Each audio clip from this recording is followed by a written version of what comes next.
Bonjour et bienvenue dans l'atelier Plume et Papote. Je suis ravie de vous retrouver aujourd'hui dans cette vidéo où nous allons parler du développement du langage et plus particulièrement du nombre de mots qu'un enfant est censé comprendre et dire en fonction de son âge. Je veux revenir sur cette notion de mots finalement.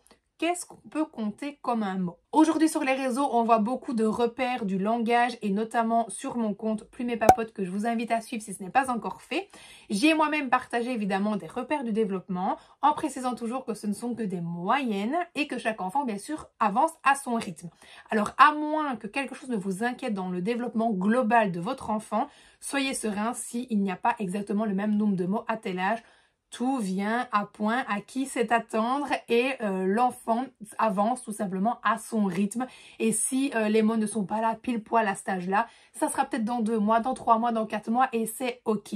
Si vous n'êtes pas inquiet, tout va bien. Et si vous l'êtes, par contre, je vous invite à consulter votre pédiatre qui pourra donc vous envoyer vers un ORL pour un bilan auditif. C'est très important de le faire pour exclure déjà une piste de surdité ou de soucis évidemment au niveau des oreilles, tout court. Ça ne veut pas dire que votre enfant est sourd, mais il peut y avoir par exemple des bouchons qui l'empêchent de bien entendre et donc de forcément bien répéter par exemple. Et ou vers un orthophoniste qui pourra donc réaliser un bilan complet de langage et donc vous rassurer sur le développement de votre enfant ou bien mettre des choses en place précocement pour pouvoir justement l'aider dans le développement de celui-ci. J'ai donc partagé moi notamment des repères par âge mais également un tableau récapitulatif de ce que l'enfant doit normalement comprendre et pouvoir dire en fonction de son âge. En tout cas, le nombre de mots, puisque les mots vont être complètement variables en fonction du contexte dans lequel l'enfant grandit. Je vous renvoie évidemment à la vidéo précédente sur « J'ai l'impression que mon enfant dit moins de mots que les autres. Mon enfant ne dit pas tout ça. Est-ce que c'est normal ?»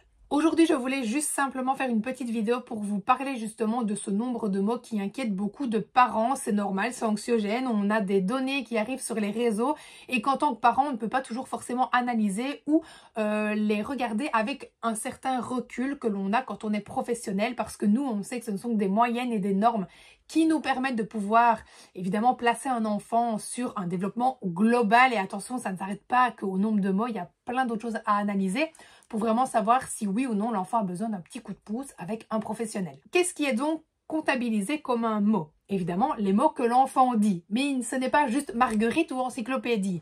Il y a également les mots qui sont mal prononcés. C'est un mot, l'enfant le connaît et sait le prononcer. Même s'il n'est pas correctement prononcé, ça reste un mot que l'enfant peut dire. Sont également comptés par exemple les bruits d'animaux, miaou, ouf, etc. Vous avez compris. Mais également tout ce qui est onomatopée, comme par exemple boum, plouf. Donc déjà quand on prend dans le contexte global les bruits d'animaux, les onomatopées, les mots mal prononcés, je suis persuadée que du coup, la liste a bien grossi de votre côté et j'espère en tout cas que cette vidéo aura pu vous rassurer. Voici donc pour cette nouvelle vidéo et je vous dis à très vite dans une prochaine vidéo.